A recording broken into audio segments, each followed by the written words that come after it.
Welcome back. Every single season, we cover players who go Champions League, have some great performances in matches, and put people's eyes on them. In this video, I brought you 4 hidden gems that played great Champions League this season and deserved more people's attention. The first player is Marcelo Wushu from Sporting. Obviously, that's the big difference between the first leg, second leg with Sporting and Bodo Glimt. Also, you can point out to the reasons of that being Bodo's home advantage. Obviously, the pitch, the weather. Also, we do know that Bodo has taken the most of that home advantage this season. They were to win some critical games at home because of their conditions that helped them be able to win games. Obviously, they're still a very good team, but obviously playing in Norway helped them a lot. And I feel like the biggest difference between the first leg and second leg was not the conditions for Bodo, was the fact that Marcelo Wushu didn't play in the first leg because he was suspended, and he did play in second leg. There's a stat that's curious that in the first leg, Bodo Glimt players ran like 10 kilometers more than what Sporting players did. And second leg, I think they only won apart. And also the biggest factor in that change was because Marcelo Wushu came into Sporting lineup and changed Sporting. Obviously, I feel like also being a Sporting fan, I've watched every single Sporting game this season. I can tell you, Marcel's impact in this team is amazing. He's someone who has amazing passion, work ethic, intensity in your team. That's like, when he plays, you can see how he raises the floor of the team. It makes everyone around him play harder, run more. That's the main difference between the first and second leg as to why Marci and why Sporting was able to come back from 2-0 down to try to win 5-0 and be able to kind of turn around the entire.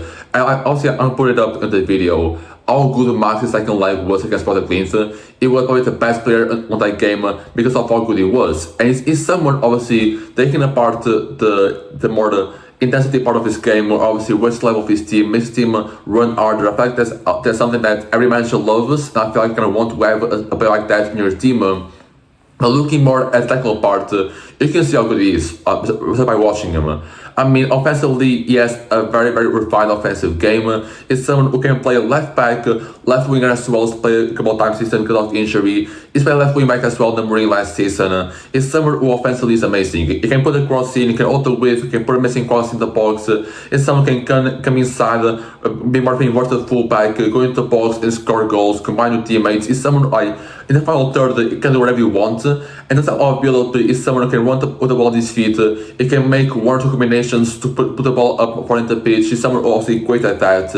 And we look at a lot of those fullbacks where the offensive game is the best part of the game, or his strength. A lot of times these players will not be that great defensively or won't want to put a lot of intensity defensively. Marcelo Wushu is someone who works a lot on the offensive and on the defensive end of the game, because defensively is someone who just loves to win duels. Is someone who wants to go out there, win 1v1s, is amazing at that. Is someone who puts his body across. I mean, the best example you can have was against Porto, against William Gomes. Trick winger, someone amazing 1v1s, and Marcelo Wushu kind of had some problems with him in some early games of the season. Then when we started the Portuguese Cup, playing against William Gomes, it was someone who obviously ported the guy. It was an amazing duel between both. Marci came out on top in that game. And you can see how much passion, how much love he had for winning duels. And you also can see the mutual respect that both Marci and William Gomes have for each other, and the fact that they both are amazing players. And Marci has turned around to be maybe one of the most important players for Sporting. Maybe I want to go and say he's the best player, the most important player, but definitely up there. I'd love to see Marci stay at Sporting for 1-2 more years. I don't know if that's possible, but if someone if teams are looking for a fullback, I do think that in terms of football as on, the fullbacks are more and more kind of facing out of quality. Marci is a guy that you want to bet and want to become your next left back. Second player is Jan-Peter Hauge from Bodo Glimt. Obviously, I feel like every single person loved that Bodo Glimt won Champions League, and Hauge is someone obviously had more attention on him because he was the main catalyst around their run for Bodo Glimt.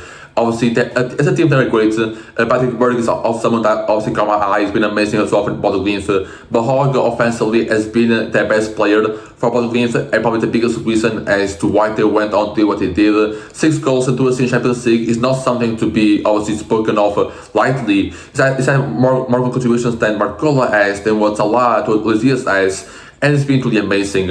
I feel like obviously maybe know him because it's a flop at Milan. He came to Milan with the hype of one of the kid, kind of fell there, fell in some long spells, went back to Norway and drive his career there. I mean, also you can put some question marks around whether or not he's only able to play in Norway, or the fact is he went to Norway to play better has something to do about his play style. I want to talk about that. It's an amazing player. You kind of see him. I feel obviously his best strength in his play style is dribbling.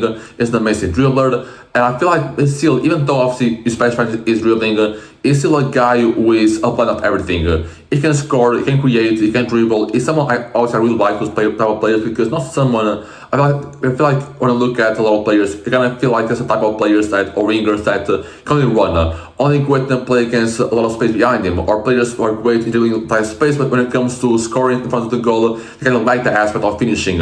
And Hogg is someone who's able to create, who's able to score, who's able to dribble, and that type of players can be more and more important because able to do it all. And the fact that Bodo Glimt has come to this far Champions League, have been this great of a team, because Sjaak Peter Hogg has been on a third, has turned into an amazing player. Maybe it's a player that a lot of people saw him as a wonder kid become when he was at Milan, when he got moved to Milan, when he went on loan spells. The next player is Felix Magath from Dortmund. This guy is an amazing all-around midfielder. One of those players who have some amazing work rate, one of the players who are going to run up and down the pitch, try to do everything for you. And again, that's type of midfielders that obviously, I don't know if they are rare, but obviously don't really sit that often in big teams. So I feel like every single team wants one. When you look at Declan Rice playing, kind of the intensity brings to your team, kind of do-it-all mentality, kind of translates as well to the Nemesha, because also someone's able to do everything on the midfield, able to win the balls and kind of play offensively. And someone as well is an amazing box crasher. Someone's able to go into the box, sit the ball on edge of the box, and score goals from range, score goals from close. And someone scored a lot of goals this season and the past season because of that. And I look at those players, obviously Declan Rice also not a player in this aspect. Look at these players that the main strengths are their work rate, their intensity, and love to box square. Like Conor Gallagher is someone who came to Spurs and kind of having a reputation of an amazing presser, an amazing working player, someone also great at box crashing the box and scoring goals off of that. A lot of those players are not like great technically, don't really know, I don't really know, like, not really like the best against the ball his feet and working with it. But the match is someone who's not a part of that. It's someone who's able to pick a very good pass, especially when it comes to maybe putting the ball in, I'll say this, like behind the defensive line, someone's very able to do that. Someone's able to get the ball on his feet, be able to dribble opponents in small spaces and big spaces. Someone's able to carry the ball up the pitch, be amazing in that build-up play, which I feel like a lot of teams are lacking right now. And I think someone who obviously is able to do everything at once is amazing. Even defensively, someone who also put tackle in is an absolute workhorse defensively. And I feel like I really like those players. That, again, I said the same thing with Hogg. And with Marcelo Ushu, these are players that can do everything. And when you want to kind of put them out there as winning performances, you kind of need to also be able to do everything at once. And the match is someone, it may feel obviously a bit more difficult because you're kind of in the middle of everything. And you don't really see a lot of players who are able to do everything at a very good level. And the match is someone who's able to do that. He's able to go out there for Dortmund, is able to be a positive on the ball, is able to be an amazing player to build up, is able to not lose a lot offensively because the guy is able to go out there, plays number 8, number 10, number 6 as well, very versatile as well. Obviously, I feel like many of the players going to be in this video, probably the one who's going to get the most likely to get a big move, because I see a lot of rumors linking him with Man City, a team where he spent a couple years there when he's a young kid. I feel like, especially Dortmund being more of a selling club as well, I don't know how long they're going to hold the matchup for. Looking at the summer, there will be some teams out there that want to bring in a new midfielder, and Man City is especially one of them. And again, that as well, the Manchester team also look at bringing some new midfielders. The match can be a very popular player in the summer when it comes to teams wanting for him to play for your team. The last player is Charles Tagliere from Atalanta. Again, another guy who went to Milan as his big one of the kids, a lot of hype around him, flop there in Italy, got a long spell, kind of sell his career at Atalanta, revive his career at Atalanta. Looking at him as a player, as his stature, you kind of expect him more of being a striker, because he's also very tall, and kind of his body aspect kind of gives you more memories of, more vibes of a striker. And to be fair, he does also have a very good eye for a goal. He's able to obviously win Edison in the box and score goals from Edison because he's so tall. He's able to win a lot of balls in there with defenders. I don't think his game is able to do that. I don't think he's supposed to be a striker. Maybe some managers come into a team and see more as a striker because of his height.